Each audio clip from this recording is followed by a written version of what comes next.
The first time I heard my son-in-law say it, I was standing in the hallway outside their bedroom. God, your mom's perfume. It lingers everywhere. It's that old people smell. Then a laugh, sharp and cutting. Think we can get her to stop wearing it? My daughter's response was too quiet to hear, but whatever she said, it wasn't a defense. Not of me, not of the woman who had just spent 4 hours prepping meals from scratch because Elise had said she'd been too swamped at work to cook. My name is Margaret Donovan. I'm 58 years old, a widow, and until recently, the silent backbone of my family. The man who laughed so easily at me in that hallway? That was Tyler Granger, Elise's husband. He didn't know that just that morning, I had wired $75,000 to support Noble Green Systems, the tech startup he founded, the company he said would change the world. He didn't know that I was the reason he could live in that luxury apartment in the first place. I stood there, cashmere sweater pulled tight around me, as if it could hold in the sudden cold creeping through my bones. That Joe Malone perfume he mocked? It was a $200 bottle my daughter had gifted me for Christmas, and now it felt like a dagger tucked into my own neck. I'm not old, not really. But in that moment, I felt every bit of 58, like years had suddenly settled into my skin, heavy and painful. What Tyler couldn't possibly have imagined, what he wouldn't imagine, is that without my financial backing, his business would have collapsed long ago. I walked away from their door, quiet as a ghost, the weight of what I'd heard pressing down on my chest. You spend your whole life trying to be useful, to stay close, to give your children what you never had, and then you hear the laughter, the dismissal, the contempt wrapped in sarcasm. The apartment I was standing in, one of the properties I owned through Donovan and Rose Holdings, quietly leased to them under a generous arrangement they didn't even realize was a gift.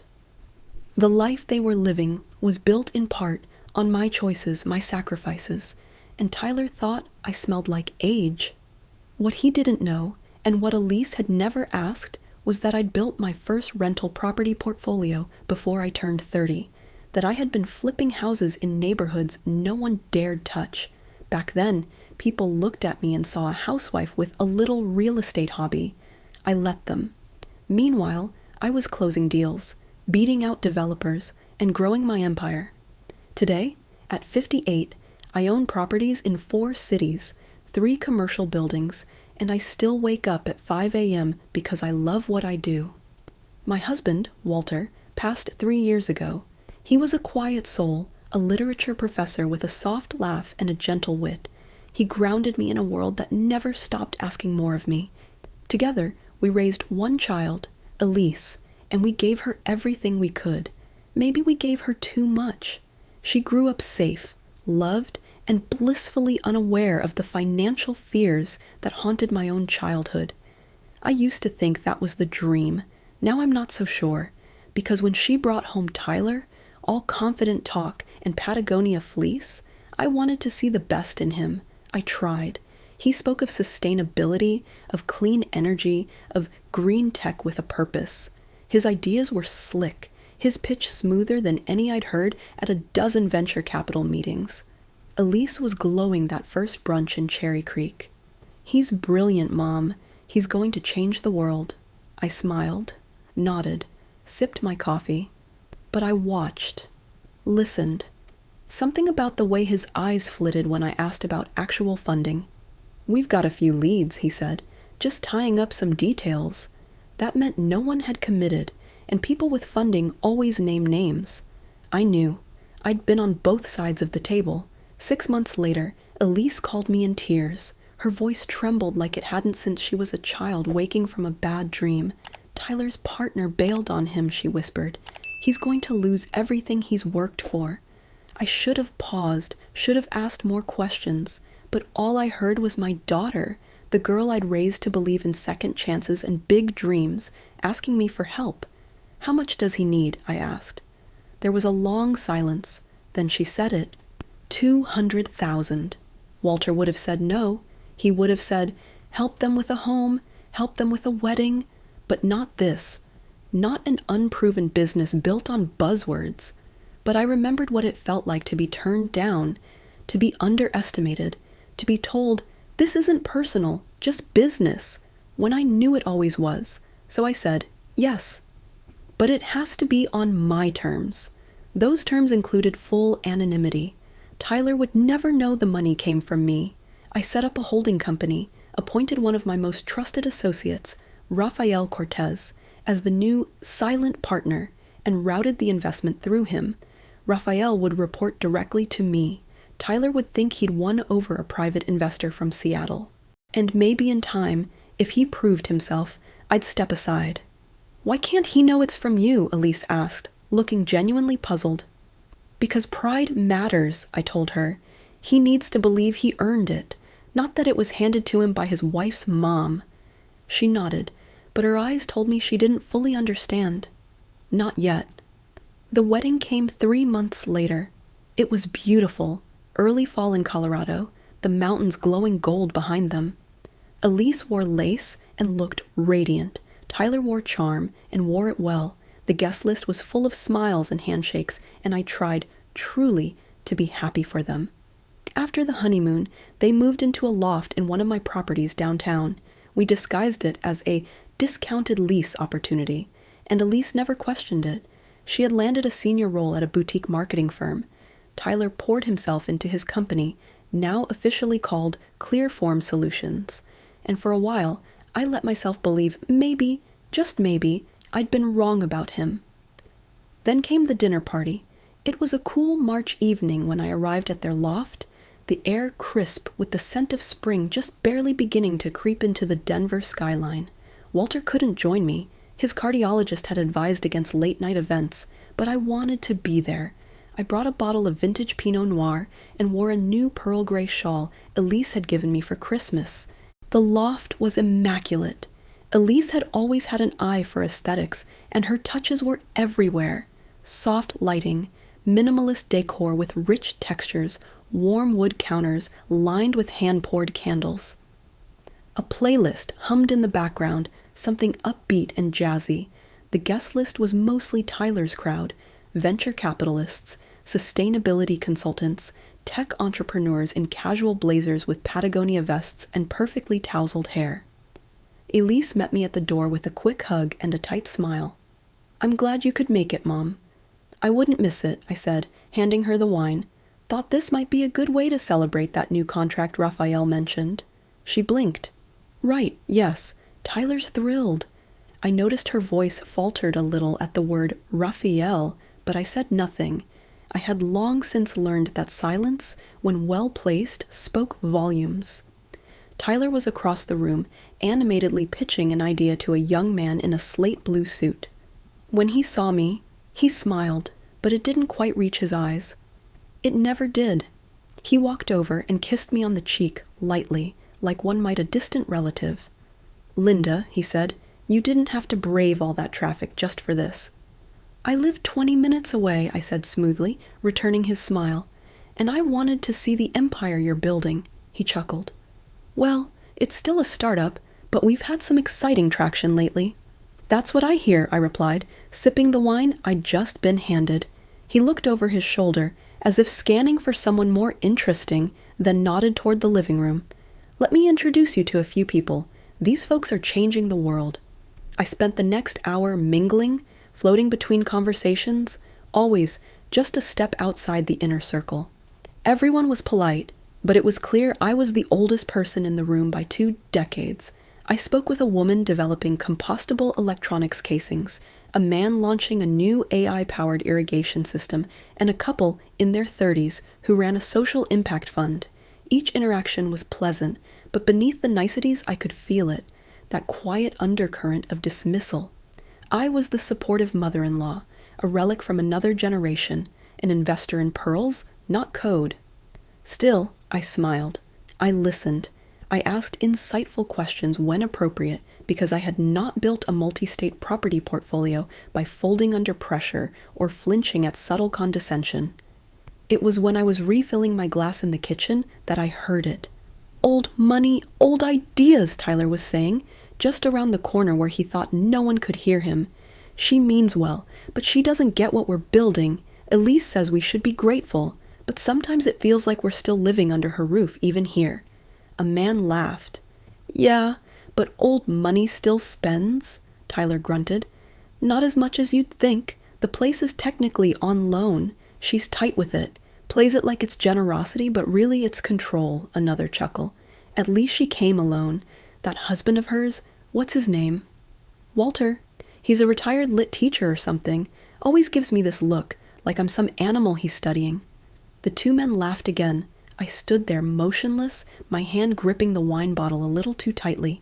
Then Tyler added, as an afterthought, "And that perfume she wears? My God! Elise gave it to her, but it lingers for days. Smells like old people." Laughter again, this time meaner. I set the bottle down without pouring, smoothed the front of my shawl, and walked calmly back into the living room. For the rest of the evening, I smiled at all the right times. I made small talk with guests, complimented Elise on the food, thanked Tyler for hosting. But inside me, something shifted. I had transferred $75,000 into Clearform's account that very morning. Not that Tyler knew it. He believed it came from an interested party in Seattle, someone Raphael referred to cryptically as Legacy Capital.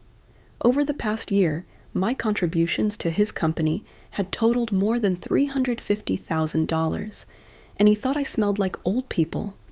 Driving home that night, my car was filled with silence, heavy and humming. I didn't cry. I didn't rage. I just drove with the windows down, letting the night air remind me who I was. Elise's husband had no idea who he was dealing with. The next morning, as the sun filtered softly through the kitchen blinds, I sat across from Walter at the breakfast table, my coffee cooling in front of me. He'd already been up for an hour, reading the same poem twice and absent-mindedly scratching notes in the margins. His thinning hair caught the light, and his glasses sat low on his nose, a familiar sight that, despite everything, still made my chest tighten with affection. He looked up when I didn't respond to a question. "Linda?" I blinked out of my daze. How was the dinner?"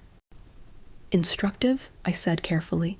I told him everything, every word I had overheard, every slight, every quiet humiliation served cold beneath the soft glow of industrial pendant lights and overpriced wine. Walter's hands clenched around the mug. "I knew there was something off about that boy," he murmured, his voice losing its usual gentleness. "The way he looks at you, the way he talks to you when he thinks I'm not listening." "It's just words," I said, though my voice lacked conviction. "No," he said firmly. "Words reveal character, and his has been rotting from the start." I nodded, swallowing hard. "So what do I do?"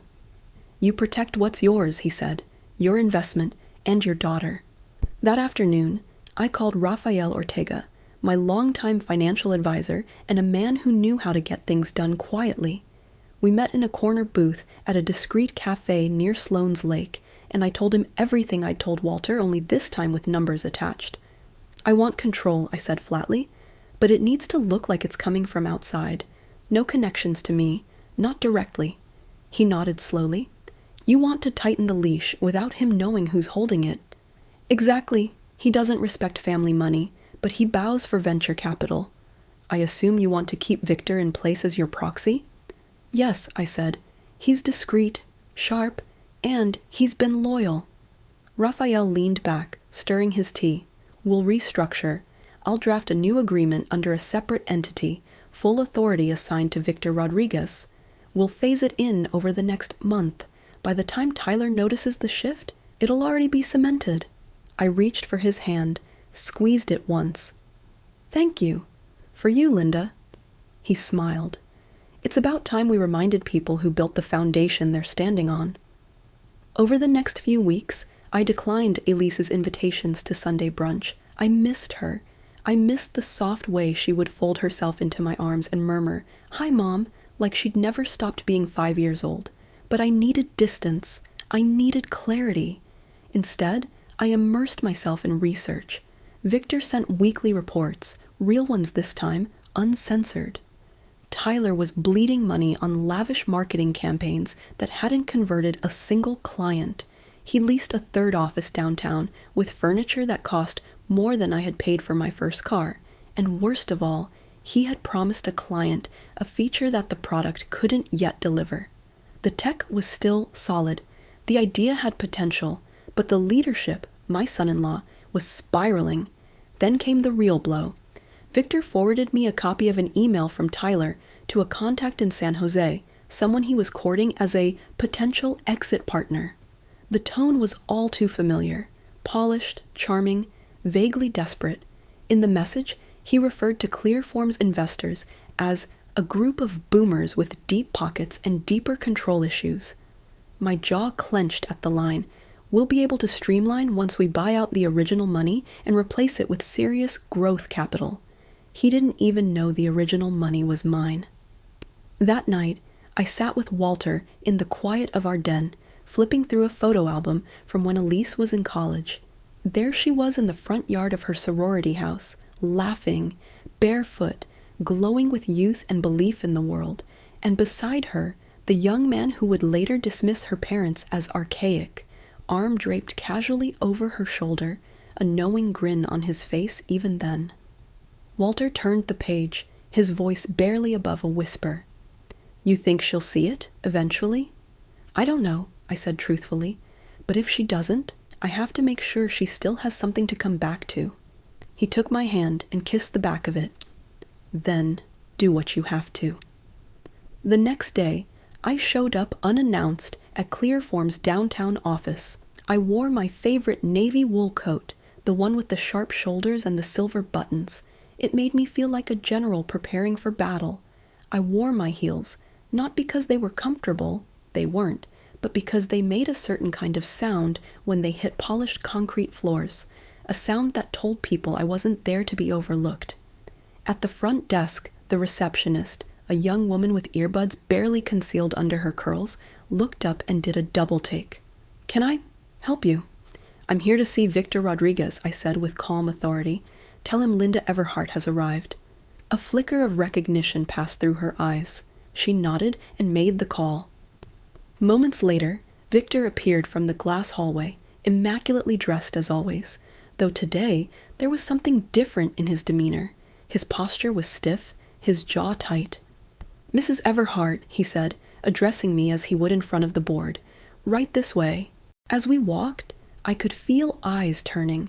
I wasn't unknown in this circle. I had spoken at tech investment panels, advised real estate forums, and consulted for 3 different angel networks. But in this setting, I was the invisible checkbook, the ghost of financial backing. Until now. Victor led me to a modest conference room and closed the door behind us. "He's in today," he said quietly, "but I don't think he'll come out to greet you." "That's fine," I said. "He doesn't need to. What matters is that the staff sees me here." Victor smirked. "You're making a statement?" "Correct," I replied, "and I need your help making a few more."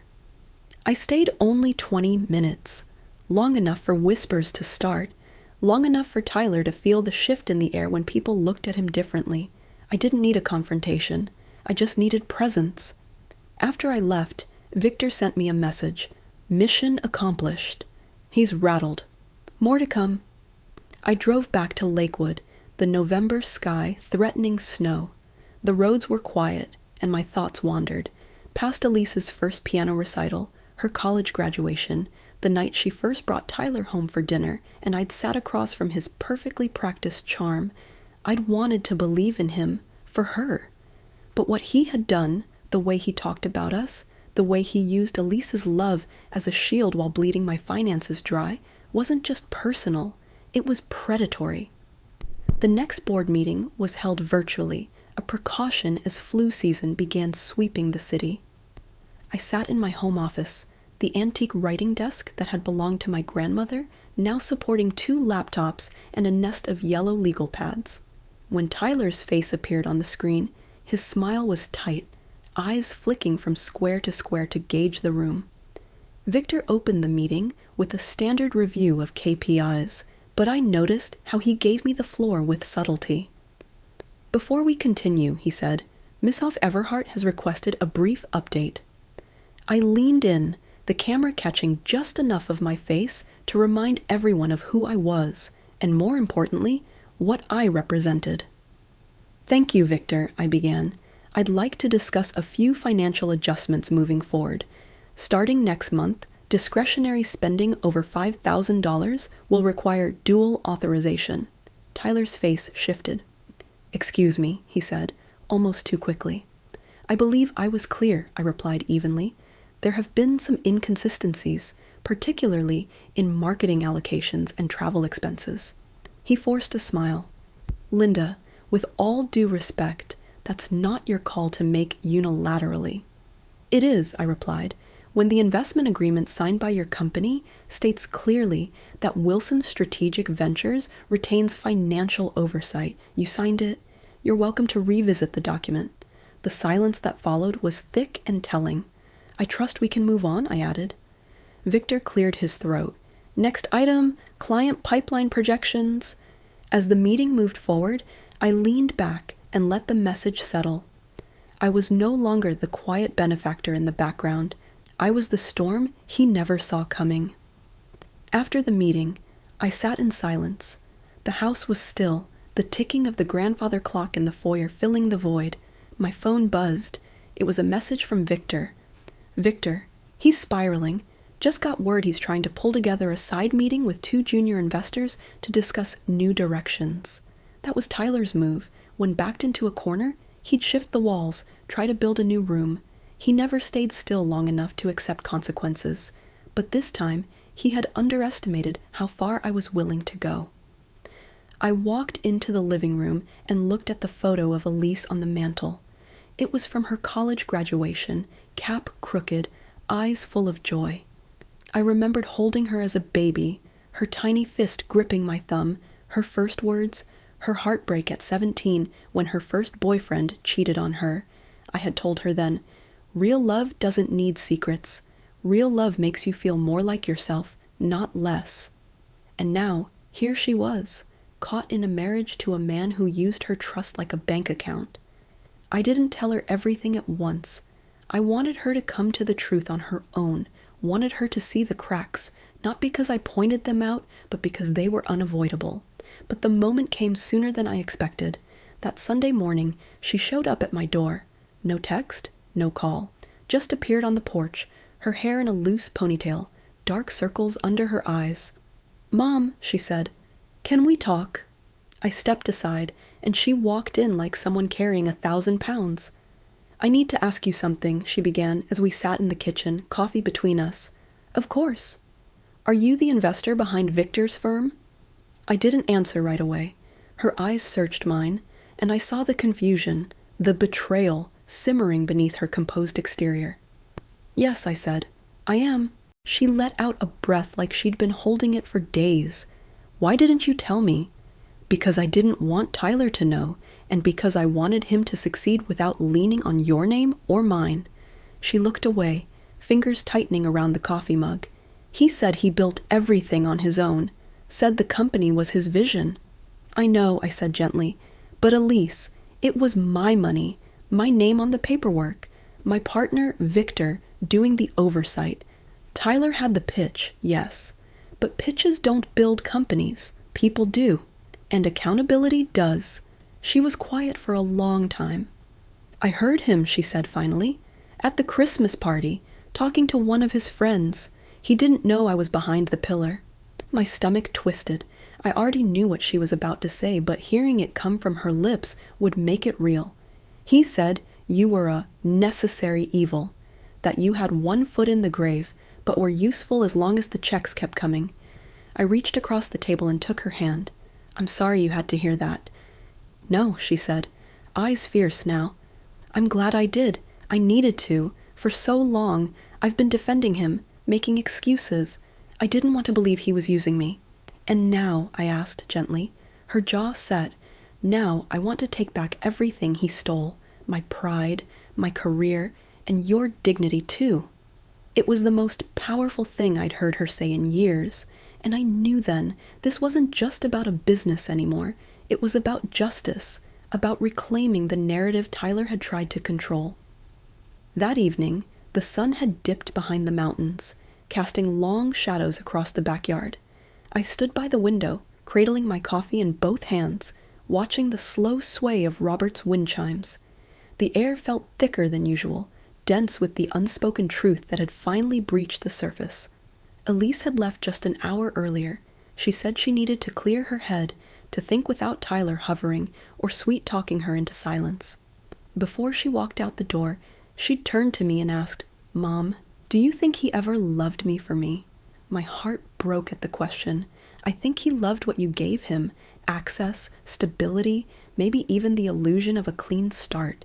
But real love, Elise, real love never mocks your mother behind closed doors. She nodded, eyes glassy, and left without another word. My phone vibrated on the counter. It was Victor. Victor. "You should see this." Attached was a screenshot of a wire transfer, $75,000. Sent that morning, approved by Tyler, labeled as Business Development Strategy, Internal Partner Relations. I stared at it. "What partner?" I murmured aloud. Then I saw the name, KW Ventures. I didn't recognize it, but Victor did. Robert had just finished his evening tea when I told him. He looked over his glasses with that same expression he wore whenever he'd caught a student plagiarizing, half disbelief, half wearied disappointment.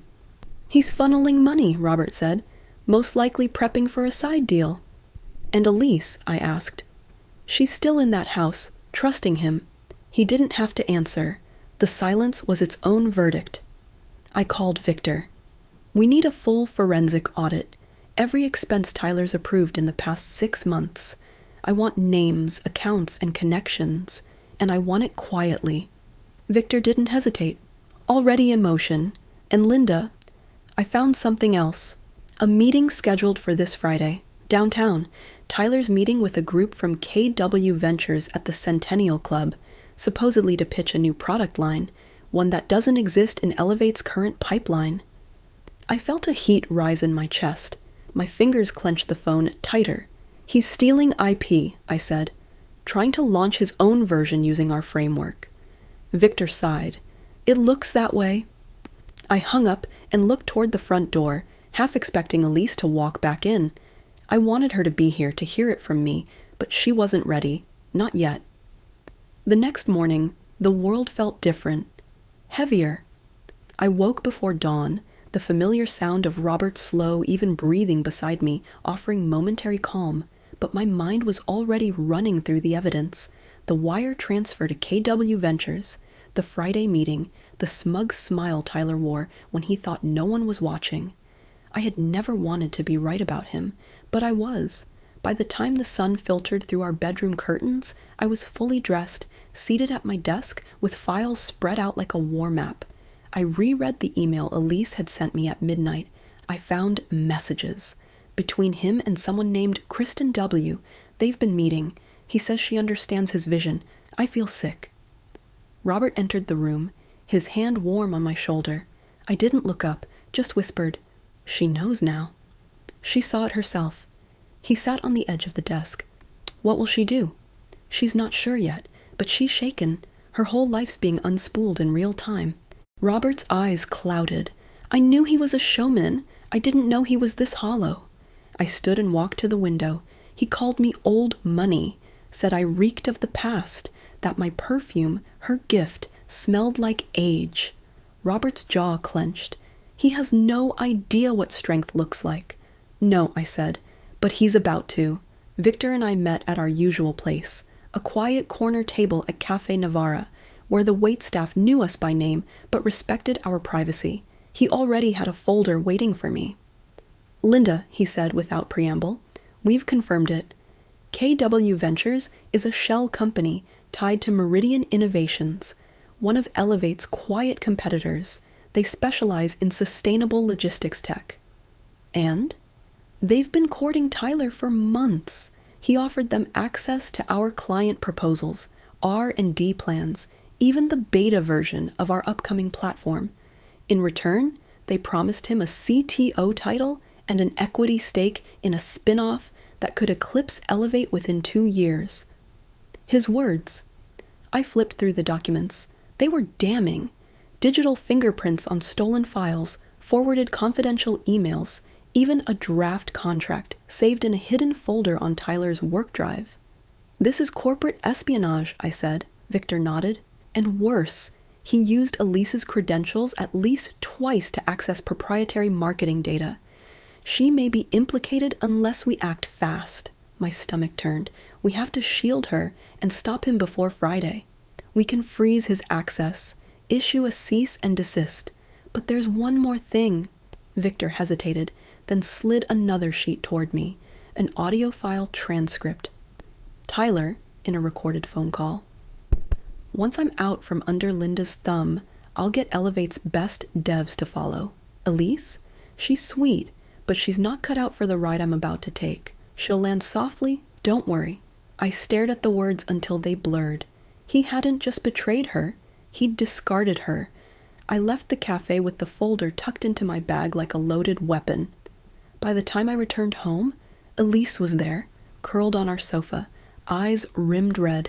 She didn't speak. She just held up her phone and whispered, "I heard it." The audio. Victor had sent it to her, per my request. It was better she heard the truth from a clean source than 1,000 lies from Tyler's mouth. I sat beside her. "I'm so sorry, sweetheart." Her voice was thin but steady. "He used me." I nodded. "And he underestimated you." For the next hour, we sat together, planning her divorce strategy, my legal offensive, and how to protect Elevate and the family legacy from a man who had weaponized charm and ambition in equal measure. That afternoon, Tyler tried to access company servers. IT had already revoked his privileges. He called Elise. She didn't answer. Then he called me. I picked up. "I think there's been a mistake," he said smoothly. "My access." "No mistake," I interrupted. "Your tenure at Elevate is over. A formal letter is on its way. And Tyler, you'll be hearing from our lawyers." He laughed. "You think this scares me? I've already got offers lined up. People want what I've built." I paused, then said clearly, "What you built was a web of lies, and now it's unraveling." Click. By the end of the day, the cease and desist letters were sent, our legal team had begun assembling the case, and Elise, my brave, hurting girl, was calling her divorce attorney. Quiet fury had replaced heartbreak in her voice. The next few days passed like a whirlwind, but they were sharp with clarity. Elise moved back into her childhood bedroom, though she barely spent any time there. She was always on the phone, lawyers, bank representatives, PR teams. The tears that had colored her face just days earlier were replaced by a look I recognized deeply: determination. Victor and I coordinated efforts on 2 fronts. The legal team was preparing to serve Tyler with a formal complaint for breach of fiduciary duty, misappropriation of trade secrets, and attempted corporate sabotage. At the same time, we initiated a full forensic audit of everything he had touched in the company over the last 6 months. Victor reported another betrayal that twisted the knife deeper. 2 of Elevate's junior developers had quietly tendered their resignations. Their emails were vague, but both had connections to Meridian, and worse, both had received personal offers from an anonymous recruiter. It didn't take much digging to confirm Tyler was behind it. Elise and I sat at the breakfast table when she read the forwarded resignation letters. "He's not just trying to leave," she murmured. "He's trying to gut the company on the way out." I reached across the table and squeezed her hand. "Then we stop him. Now." The emergency board meeting was set for the following morning. I knew it would be tense. The board had supported me for years, yes, but this situation had become more than just internal strife. It had gone public. The industry was whispering. "Elise," I said that evening, "you don't have to attend tomorrow. It's going to be long, brutal, and emotional." She shook her head. "I'll be there. He built his image on my silence. That ends now." I studied her, this woman who had grown up so fast, through fire and betrayal, now sitting at the helm of her own narrative. There was pain in her eyes, but steel too. "Then let's make sure they all hear the truth." The morning of the board meeting, I wore the same navy suit I had worn the day I founded Elevate. Elise wore a soft ivory blouse and charcoal slacks, elegant, simple, powerful. We arrived early, walking past the security desk that now had a new face, someone hired specifically to ensure that Tyler didn't barge in unannounced. The board members filed in slowly, each offering nods, polite greetings, some with uncertainty in their eyes. Victor joined us last, placing a thick stack of files on the table in front of him. "Let's begin," I said, standing at the head of the table. Over the next hour, Victor and I laid out everything. Tyler's attempts to poach talent, the deleted email trails recovered by IT, his connection to Meridian, the payments funneled through KW Ventures, and, most damning of all, the audio recordings and documents showing that this was not reactionary sabotage. It was premeditated treason. When I finished, I sat back and nodded at Elise. She rose slowly. Her voice, when it came, was low but firm. "You all know me. You've seen me at conferences, galas, client dinners. I've stood beside Tyler, defending his vision, promoting his ideas. And I did it because I believed we were building something together," she paused. "But what I didn't realize was that I was just another asset on his balance sheet, something useful until it wasn't." A few board members shifted uncomfortably. "I found the messages," she continued. "I saw the exit plan, not just from the company, but from me, the marriage, the family, the team." She inhaled slowly, then added, "This company is not his. It never was, and he doesn't get to burn it down on his way out." When Elise sat down, the room remained silent for a long beat. Then the board chair cleared his throat and said, "I believe we've heard enough." The vote was unanimous. Effective immediately, Tyler McCarthy was terminated for cause. His remaining equity would be frozen pending legal review.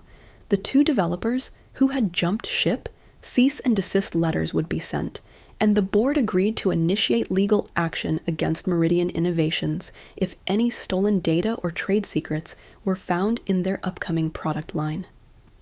Elise closed her eyes as the motion passed. Relief, grief, triumph, it all played across her face in waves. As we left the building, I slid my arm through hers. "You did it," she shook her head. "We did it, but it's not over, is it?" "No," I said. "But the worst part is, now we build." "Together," she said. That evening, Elise returned home later than usual, her eyes shadowed by exhaustion, but her shoulders no longer hunched by doubt. She entered through the back door where I was trimming herbs in the kitchen window. Without a word, she dropped her purse onto the bench, walked over, and hugged me tightly. "I feel like I haven't breathed in days," she whispered. "You did what few could," I murmured back. "You stood up, not just to a husband, but to a manipulator with a plan. You stood your ground." We had dinner quietly, just Elise, Robert, and me. Victor had returned to the office to oversee the internal communications and damage control strategy. Between bites of roasted chicken and wild rice, Elise filled us in on the post-meeting developments.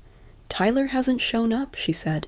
"Victor's security team said his access card was deactivated around noon. He didn't try to come back?" Robert asked the question we were all thinking. "Do you think it's over?" Elise stared down at her plate. "Knowing Tyler? Number, I think he's going to make noise before he fades. He'll want a last word." The next morning, Victor texted me at 6:45 a.m. "Check the tech blogs. Tyler's gone public." Elise was already in the kitchen, sipping her first cup of coffee. I handed her my phone. She scanned the screen. He gave an interview, claimed he was ousted by shadow investors with a family vendetta. He's blaming everything on us. "Let him," I said calmly. "We have the truth. We have the documentation, and he no longer has access to the platform we built." She gave a small, tired smile. "It still hurts." "Of course it does," I replied. "But what hurts worse is letting someone like him keep control." By midday, a dozen calls had come into Elevate's PR office. Some clients were concerned. Others offered words of support. A few, Well, they were simply curious to watch a tech drama unfold.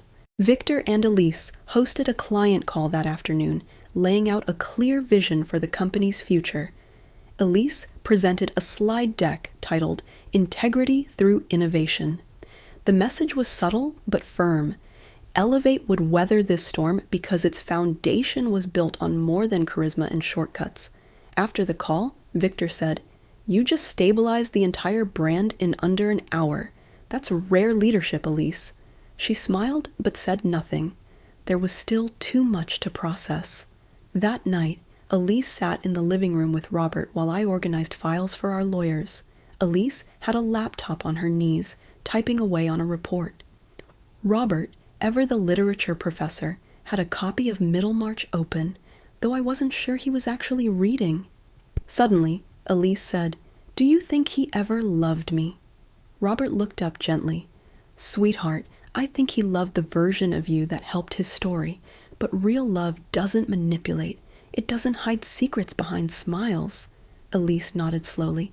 "Then I'm done mourning it." The next morning, Elise arrived at Elevate's downtown office earlier than usual. She wanted to review her notes before the executive debrief, but as she stepped out of the elevator on the 15th floor, she could feel a shift in the air. It wasn't just the silent glances exchanged between team members or the subtle nods as she passed. It was the kind of tension that came when a company knew it was being watched. Victor was waiting by the glass-walled conference room, a stack of files in his hands and a look of restrained intensity on his face. "We got the full download from IT," he said without greeting. "You were right. Tyler was accessing internal files beyond his clearance level.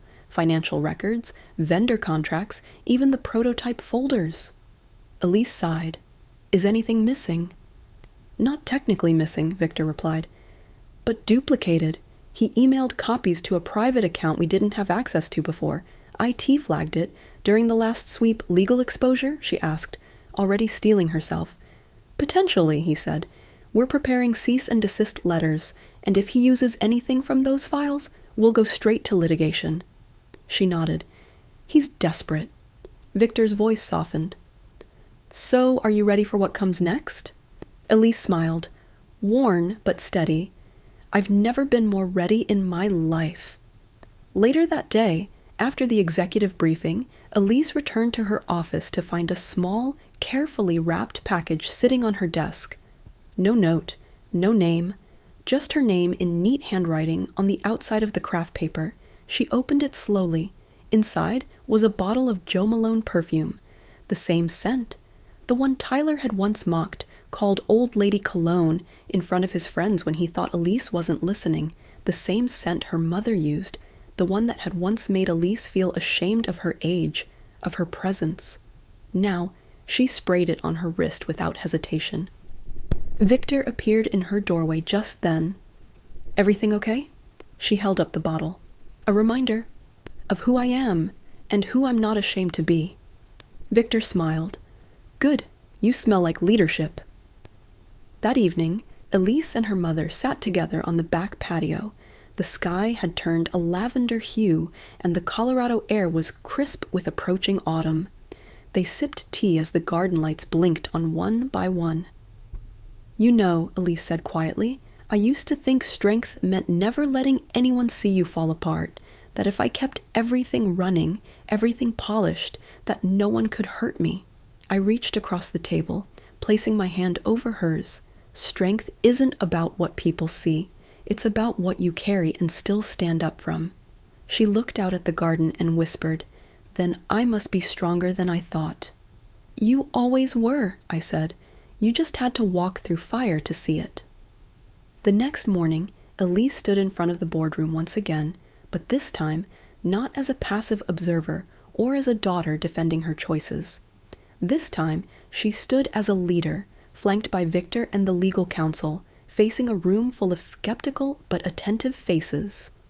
"We now know that Tyler Emerson, the former Chief Innovation Officer, violated multiple terms of his employment contract," she began, her voice firm but calm. "We have documented evidence of unauthorized data exports, collaboration with competitors, and financial misconduct. As of this morning, our legal team has filed a formal cease and desist and notified the appropriate regulatory authorities. One board member cleared his throat. You're certain these documents are admissible? Our IT team has logged the timestamps, IP addresses, and activity trail, Victor added.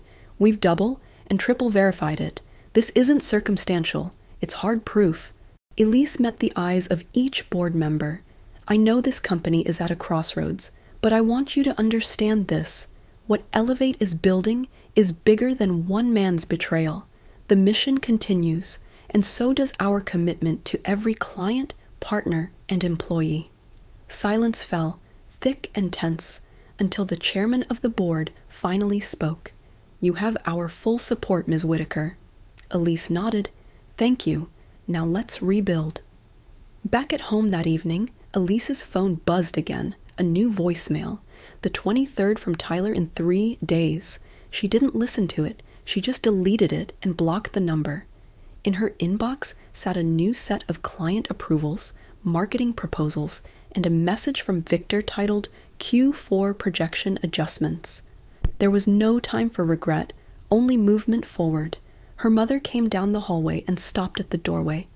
You missed dinner. I'll warm something up later, Elise said, not looking up from her screen. Rachel called, her mother added. She wanted you to know the investor from Toronto signed on. Said your latest pitch deck was one of the best he's seen.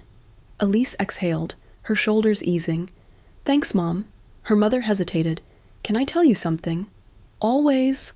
When I first heard what Tyler said about your perfume, I wanted to go to their apartment and pour it over his laptop. Elise laughed. You should have. It would have improved his code. Her mother smiled, then turned serious. He tried to make you feel small, Elise, but look at you now. You've made something that matters. I didn't do it alone, Elise replied. I had you, and Victor, and a whole team that chose truth over loyalty to the wrong person. Her mother nodded. Still, you carried the hardest weight, and you did it with grace. The glow from her monitor reflected in her eyes. I didn't always feel graceful. No one ever does when they're surviving. Victor texted later that night.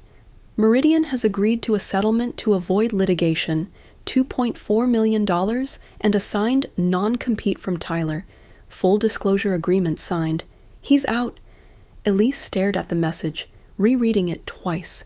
It was over. Not the work, not the healing, but the threat. She walked outside to the patio and looked up at the sky. Stars pierced through the velvet night, and the hum of crickets filled the silence. She breathed deeply, her Jo Malone perfume catching the wind.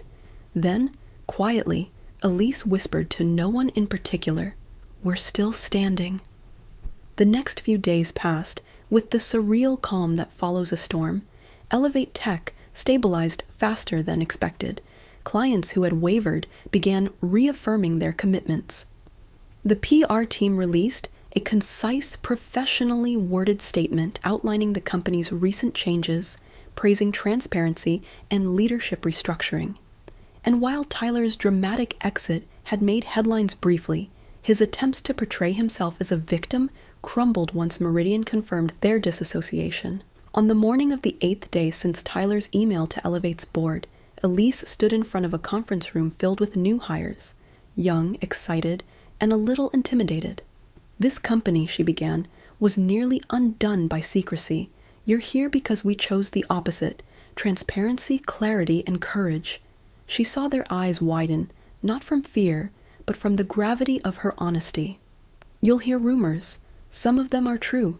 But what matters is that Elevate isn't built around one person anymore. It's built on shared purpose. If you're here just for a paycheck, that's fine.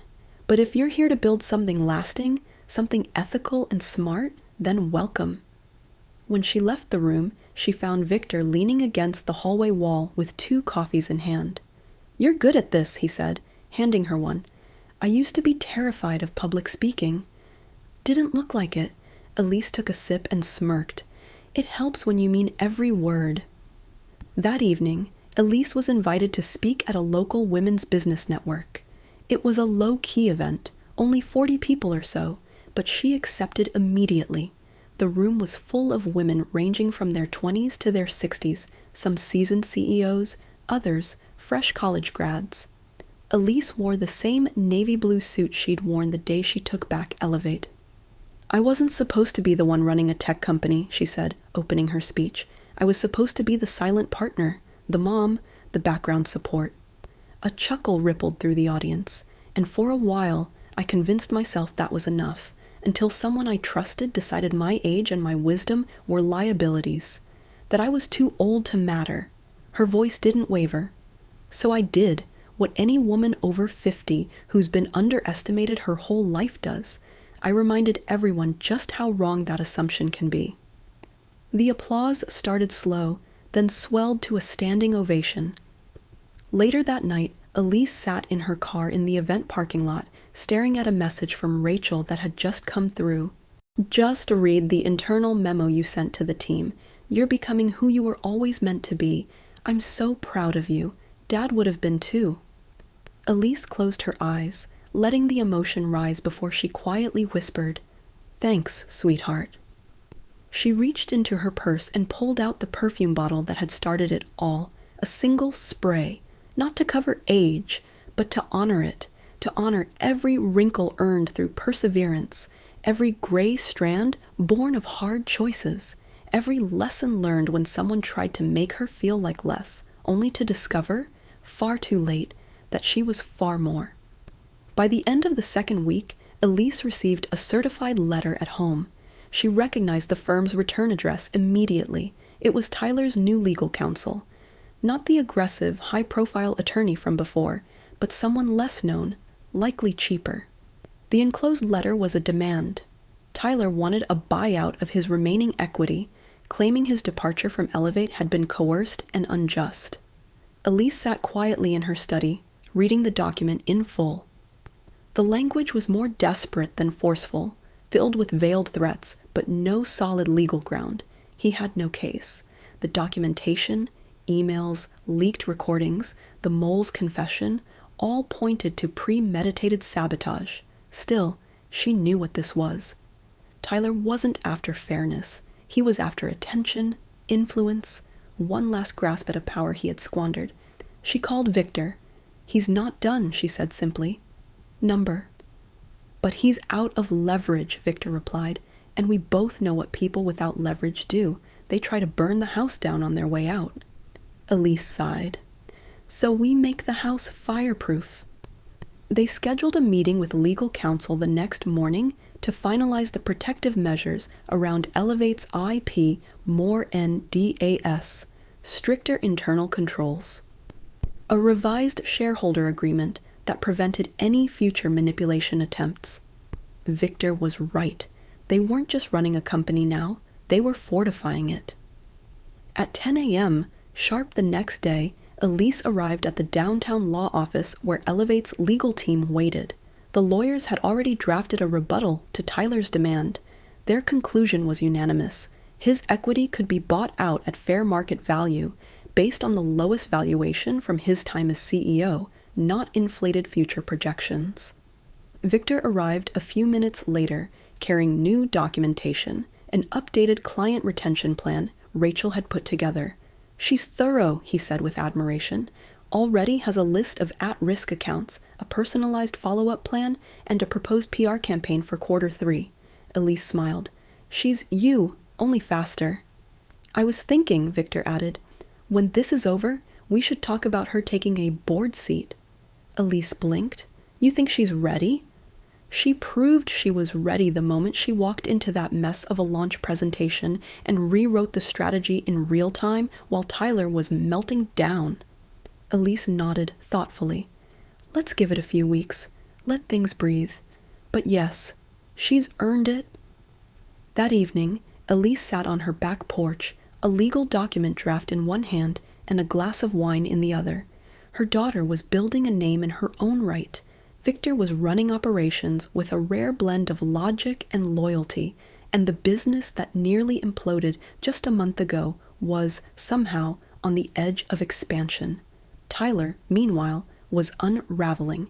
His newest blog post, sent to her by a mutual acquaintance, was titled, When They Steal Your Company, A Founder's Warning. In it, he painted himself as a misunderstood innovator and claimed that greedy investors and resentful ex-relatives had colluded to undermine his vision. Elise didn't even finish reading it. Instead, she forwarded it to legal with a 2-word message: monitor closely. She had more important things to do, like reviewing the expansion proposal from a European clean tech group that wanted to license Elevate's proprietary carbon-filtering microgrid system. It was real. This was happening. They weren't just surviving anymore. They were growing. The following morning brought a storm, not of weather, but of headlines. Elise Chapman accused of corporate sabotage, one site blared. Former CEO claims Elevate was hijacked by ex-mother-in-law, another. Tyler's campaign had escalated overnight. He had given interviews to 3 local blogs and a podcast, spinning his version of events with dramatic flair. He was the visionary ousted by a jealous investor. Elise was cast as the villain, Rachel as the manipulated daughter. It was salacious, misleading, and gaining traction. Victor called Elise at 6:45 a.m. "You've seen it?"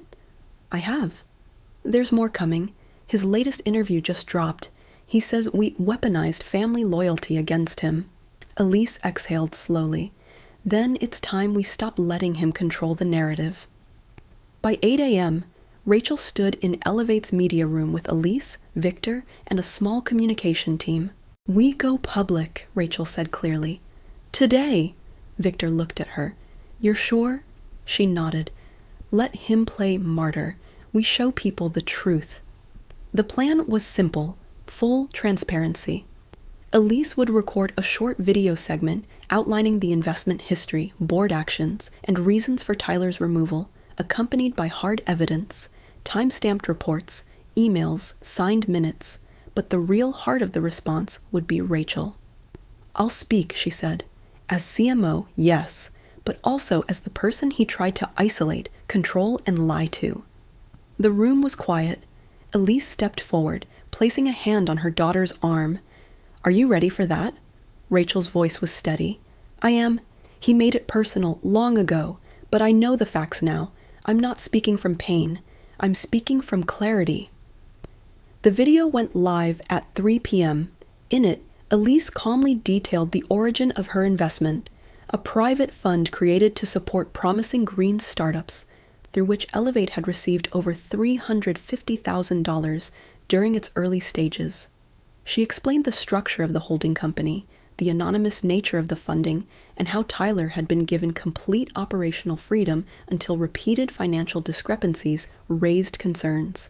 Then came Rachel. She didn't cry. She didn't accuse. She simply told the story, how she'd once believed in her husband's dream, how she'd discovered messages that hinted at betrayal, and how she'd found strength not in revenge, but in facts. "I work at Elevate now," she said, looking directly at the camera, "because I believe in the technology. I believe in this team, and I believe we can't build a sustainable future on a foundation of lies." The response was swift and surprising. Comments poured in, not just in support, but with gratitude. Other women in business shared similar stories of being sidelined, silenced, or dismissed. Industry leaders applauded Elevate's transparency. A VC firm that had once passed on the company reached out, expressing renewed interest now that the leadership clearly demonstrates integrity and long-term vision, and most notably, a whistleblower from Meridian Ventures came forward. He forwarded Victor an internal memo dated 2 months earlier, outlining a plan to absorb Elevate's clients, tech, and 2 lead engineers under the guise of strategic pivoting. Tyler had not only been planning his exit, he had been trying to sell out Elevate from within. With this new evidence, Elevate's legal team moved swiftly. That night, Elise sat with Rachel on the back patio. The lights of the Denver skyline shimmered in the distance. Between them was a printed copy of the whistleblower's memo. Rachel stared at it in silence. "So much of this time," she said finally, "I wondered if I was crazy. If I was overreacting, if his arrogance was just ambition." "You weren't crazy," Elise said gently. "You were trusting. That's not a flaw." Rachel nodded, eyes glassy but resolute. "Well, now we trust in something else." Elise tilted her head. "Each other," Rachel said. A breeze swept through the trees. Elise leaned back and let the wind carry away the last pieces of doubt. They had been tested, and they had endured. 3 days later, Elise found herself standing in a federal courtroom, well-dressed, composed, and unwavering. The suit wasn't her first, nor would it be her last, but this one carried a weight that went beyond financial interests. It was about legacy, about protecting not just a business, but a daughter's independence. Tyler's team had filed a motion for injunction, claiming he was wrongfully ousted and that Wilson Holdings had intentionally interfered with his marital and professional affairs. The judge, a middle-aged woman with sharp eyes and a tighter jaw, had already reviewed hundreds of pages of documentation. Elise could tell this judge was not easily impressed nor easily manipulated. "Elise Chapman, do you understand the nature of the counterclaims?" "I do, Your Honor." "And you are prepared to proceed?" "I am." Tyler, seated at the opposite table, glanced at her. His expression was smug until Elise slid a thick folder to her attorney. Inside, a fresh batch of damning evidence from Meridian.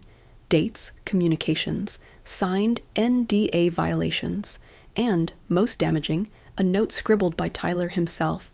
"Rachel's mom will never know what hit her." By noon, the court had reviewed preliminary arguments. Elise's side was organized, calm, and focused. Tyler's? Defensive, erratic. His attorney tried to paint Elise as a controlling figure, meddling in a marriage and hiding behind shell companies. But then, Victor took the stand. With unflappable poise, he explained how Wilson Holdings invested anonymously through holding companies for fairness, how Tyler had full operational freedom, and how Elise had, in fact, shielded Tyler's identity as the recipient of her funding to avoid nepotism. "And did Mr. King know about the funding source?" "No," Victor said plainly. "He signed disclosures, but he never read them. We made sure everything was legal and above board. He just didn't pay attention." The judge raised an eyebrow. "So the party alleging fraud simply didn't read the documents?" Victor gave a polite smile. "Exactly, Your Honor." That evening, as the court adjourned for the day, Elise stepped out into the sunset-drenched parking lot. Her heels clicked against the pavement. Rachel stood near the car, arms crossed, sunglasses masking tired eyes. "How did it go?" Rachel asked. Elise opened the car door slowly. "Good, really good," Rachel hesitated. "And Tyler?" He looked like a man trying to swim while wearing stones for shoes. A pause. Then Rachel laughed, not the forced, brittle sound that had accompanied so many of the past months, but a real guttural laugh that reminded Elise of summers long ago when Rachel would jump into a lake without fear. "That's the image I needed today," Rachel said, sliding into the passenger seat. They drove home in silence, the windows down, the city lights winking into view. The next morning brought an unexpected visitor. Victor. He stood at Elise's doorstep, holding 2 coffees and an envelope. "I figured you could use caffeine and a little good news," he said, handing her the drink. "And what's in the envelope?" Elise asked, already smiling. "The finalized transition documents. Tyler has officially forfeited all claims to Elevate and its IP. The court will seal the divorce records. Rachel's safe, and you're clear of every accusation." Elise exhaled, finally letting her shoulders drop. Victor studied her face. "It's over." "No," she said, stepping aside so he could come in. "It's just beginning." Inside, Rachel sat on the couch, her laptop open, eyes scanning a presentation draft for Elevate's next investor pitch. She looked up at Victor and smiled. "We ready to rebuild?" Victor raised his coffee. "We never stopped." Rachel's phone buzzed. The name on the screen made her chest tighten. Tyler. She let it ring, and ring, and ring. He left a voicemail, his 18th since the lawsuit began. She didn't need to listen to it to know what it said. They all sounded the same now, a blend of rage, denial, and desperate nostalgia. Words like, "We can fix this," followed by veiled threats like, "You're making a mistake you'll regret." Elise sat at the kitchen table with a mug of tea. "Another message?" Rachel nodded and slid the phone across the counter. "Same old." Elise sipped slowly. "He's trying to pull you back in. Don't let him." "I won't," Rachel said, then looked up. "Mom, do you think I ignored the signs for too long?" Elise met her eyes with a softness only a mother could master. "Number you believed in him. That's not a weakness. That's your strength." Rachel swallowed hard. "It doesn't feel like strength." "It will," Elise said. "One day it will." Rachel slipped outside, wrapped in a knit shawl, letting the early morning breeze wash over her. The garden her father once tended bloomed in quiet defiance of all the chaos. In her pocket was a flash drive. On it, everything, every document, every recording, every email that had revealed Tyler's betrayal. She would hand it off today. Victor had arranged a meeting with a legal contact at the Department of Commerce. Intellectual property theft wasn't just a civil matter, it had federal implications. Meridian, now scrambling to distance itself from Tyler, had offered restitution. But Rachel wanted accountability. She didn't want revenge. She wanted closure and clarity and the freedom to build without watching her back. Her phone buzzed again, this time a text from Victor. "They're ready when you are." Rachel typed back, "On my way. Let's end this." The Department of Commerce building loomed gray and indifferent, like a fortress for bureaucratic truth. Rachel met Victor in the lobby. He handed her a badge and a reassuring nod. "You're doing the right thing."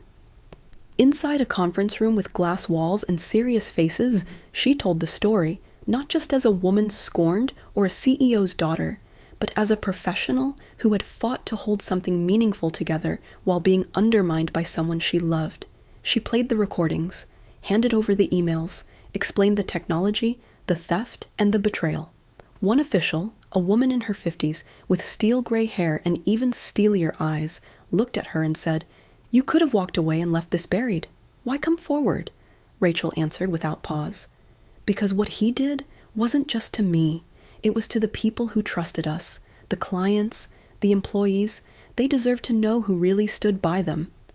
Victor, sitting beside her, smiled quietly. The official nodded. "We'll be in touch." That evening, Rachel walked into her apartment for the first time in weeks. Alone. The air smelled faintly of the bergamot candle she used to burn. Her books sat untouched. A scarf Tyler had draped on a chair still hung there, like a ghost unwilling to move on. She dropped her bag and slowly walked the length of the apartment, touching the things that used to feel like hers, now unfamiliar. Then, deliberately, she pulled open the windows. Fresh air poured in. She picked up the scarf, stuffed it into a donation bag, and turned on her favorite jazz record, the one Tyler never liked. As the music filled the room, she closed her eyes and swayed. Just a little. Tomorrow she'd return to Elevate. Tomorrow she'd meet with the board. Tomorrow she'd begin a new campaign to rebuild the brand's voice. But tonight, she allowed herself a quiet moment of joy. A beginning. The next morning, Rachel arrived at Elevate's offices just after 7 a.m., long before most of the staff would arrive. She stood for a moment in the lobby, gazing up at the subtle but bold redesigns that had taken shape over the past 2 months. More greenery, softer lighting, quiet touches that made the space feel more human. It was part of her campaign. Sustainable tech, compassionate people. Victor met her at the top of the stairs, holding 2 coffees. "Board's expecting us at 8. You good?" Rachel nodded, accepting the coffee with a grateful smile. "Ready?" They walked to the executive conference room together. The mood in the office was noticeably lighter. The toxic energy Tyler had left behind had dissipated in his absence, replaced with cautious optimism. Victor looked sideways at her as they walked. "You know, when this is all over, you might actually start to enjoy this job." Rachel grinned. "Let's not get carried away." The board meeting was brisk, focused. Victor presented an updated growth strategy, showing that not only had Elevate retained its major clients, but had also onboarded 2 new high-profile partnerships in the sustainable agriculture sector. Rachel followed with a brand refresh plan designed to underscore trust, innovation, and transparency. 3 values sorely tested but ultimately proven. One of the board members, a former executive from a Fortune 100 company, leaned forward. "Ms. Foster, I'll admit I had reservations about appointing a family member during a company crisis. But what you've achieved in 3 months, that's not nepotism. That's leadership." Rachel's throat tightened, but she kept her voice steady. "Thank you. My goal has always been to honor the trust you placed in us and to prove that when adversity hits, our response defines who we are." The vote to approve her strategic initiatives was unanimous. Later that day, Rachel received a call from her divorce attorney. "Elena, it's done," the woman said. "Tyler signed the papers. No contest. No spousal support claims. His legal funding dried up fast once Meridian pulled out." Rachel closed her eyes and exhaled slowly. "Thank you." "Also," Elena added, "he left the state. Looks like he's relocated to Phoenix. No forwarding address." Rachel didn't respond right away. A strange calm settled over her. There was no joy, no triumph, just relief. Closure. "Thanks for letting me know," she said softly. "Really?" She hung up and sat back in her chair, letting the silence speak. Tyler was gone. The lies, the manipulation, the weight of what she thought was love. They were no longer hers to carry, and in their place, possibility. That night, Rachel sat with Elise and Robert on their patio, the summer air thick with the scent of blooming roses and fresh basil. The 3 of them sipped chilled wine and listened to the quiet. "So," Elise said, nudging Rachel gently, "what now?" Rachel smiled faintly. "Now I build the company. For real this time." Robert raised his glass. "To beginnings, the honest kind." They clinked their glasses together. Rachel looked at her parents, the ones who had weathered this storm with her, silently holding the line even when she'd pushed them away. She reached into her purse and pulled out a small bottle of perfume. "Is that?" Elise asked, startled. "Yeah," Rachel said, smiling. "Jo Malone, the same scent I gave you. I bought one for myself." Elise's eyes shimmered. "Are you sure?" Rachel nodded. "I've been thinking about it. He said it smelled like old people. But what he didn't understand is that it smells like you, like strength, like home, and now it smells like me, too." The next morning dawned gently, golden light spreading through the tall windows of Elise and Robert's home. Rachel had stayed the night again, not because she had to, but because something about that place, the clinking of mugs, her father's humming as he read the news, her mother's serene movements in the kitchen, reminded her of who she was before the chaos. Elise set a plate of toast and eggs in front of her daughter. "Victor called earlier," she said casually. "He wanted to see if you were free for coffee after your client presentation." Rachel raised an eyebrow. "Did he now?" "I told him I'd check with your schedule," Elise said, smiling knowingly. Rachel sipped her coffee. "Mom, it's not like that. I never said it was.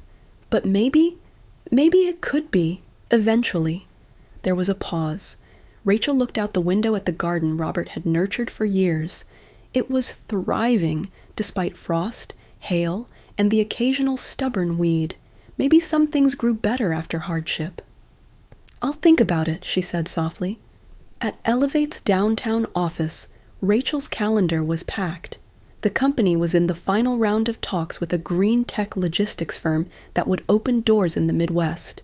But what excited Rachel more was something less flashy, a small, minority-owned energy startup based in New Mexico that had pitched a solar storage innovation.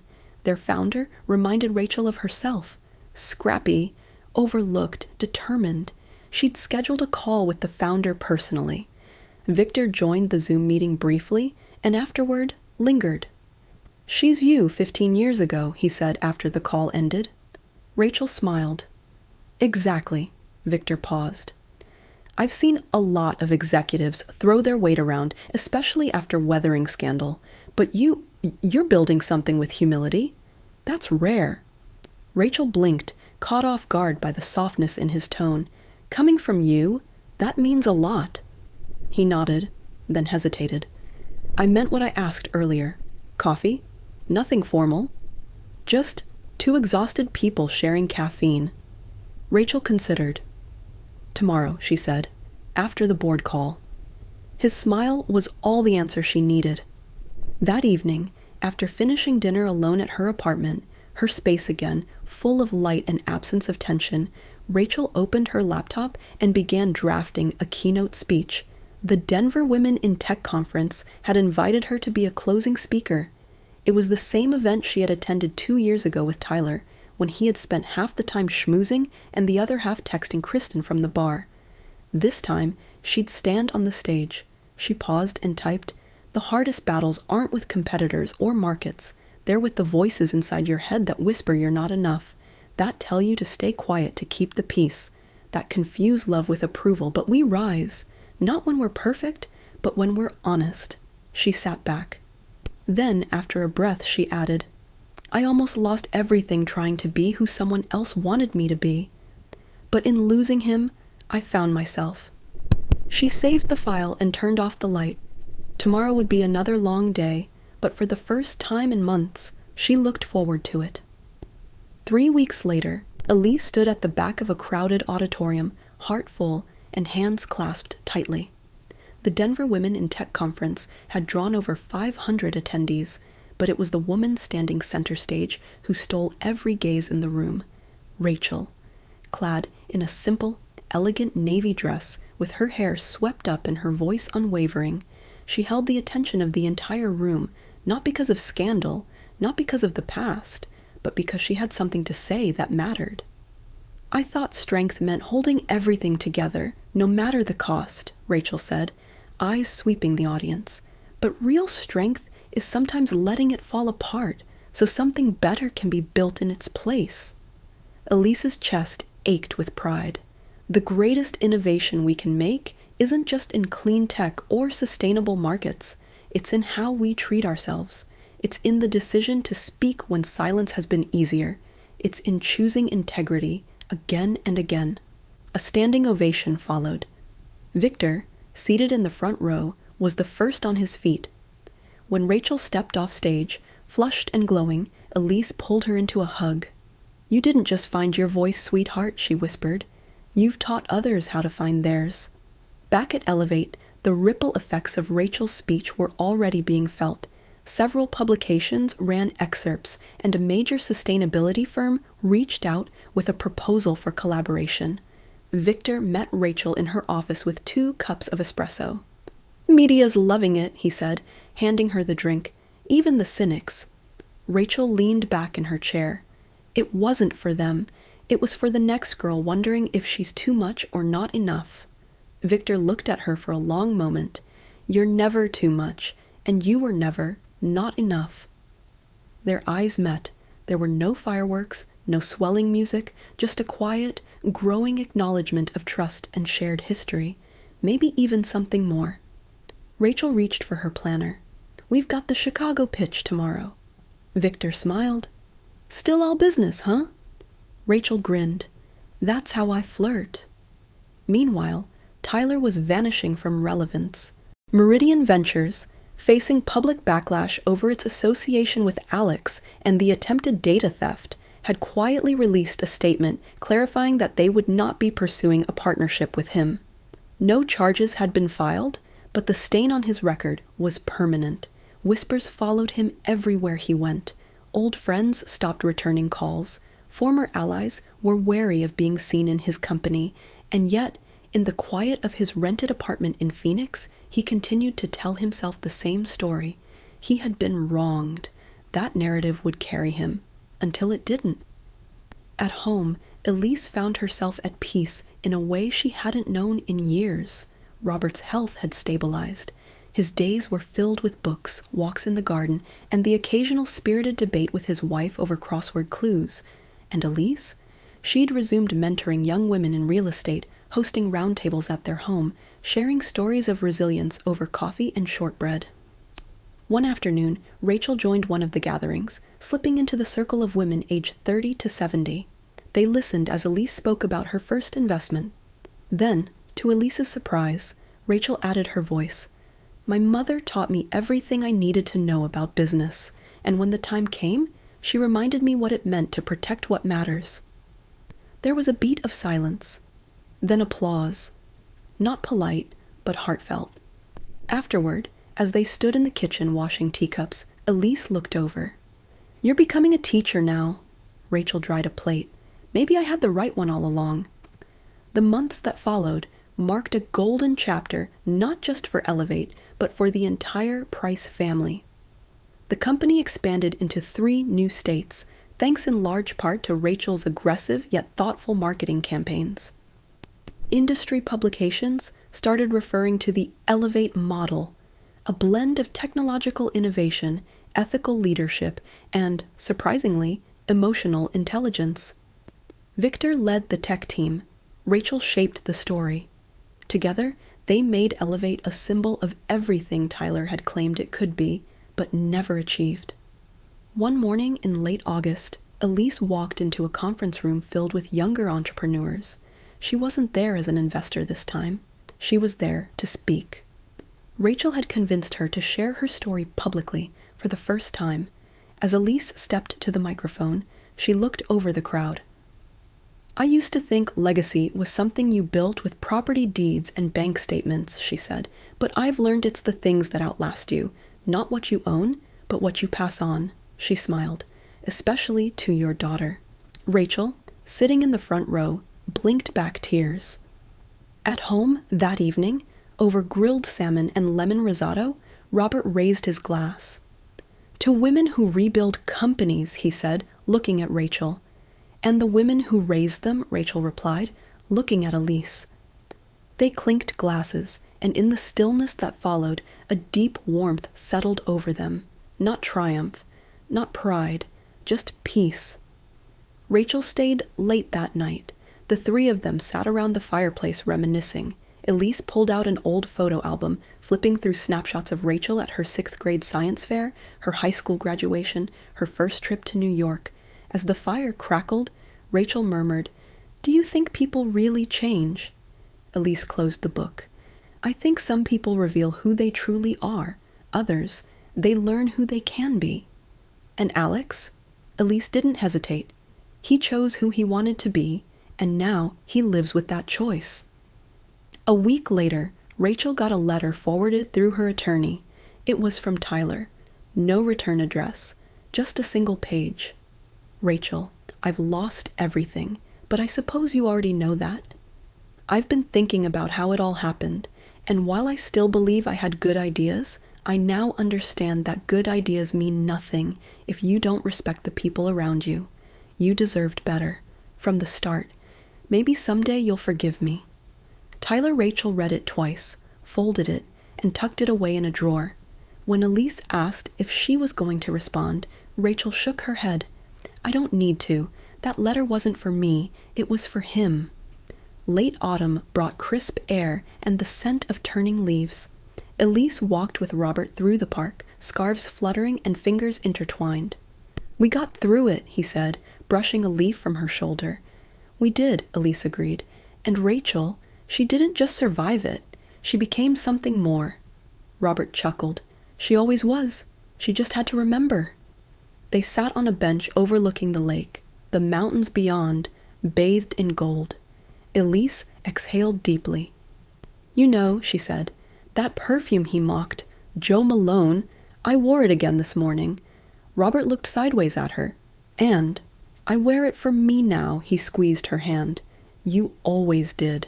The story didn't end with revenge. It ended with resilience, with a mother reclaiming her worth, a daughter rediscovering her strength, and a family emerging from betrayal with bonds stronger than ever. The perfume? It still lingered, not as a reminder of age or bitterness, but of wisdom, growth, and love.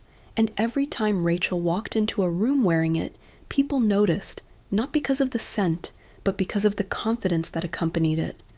And that, Elise thought, was the real fragrance of power.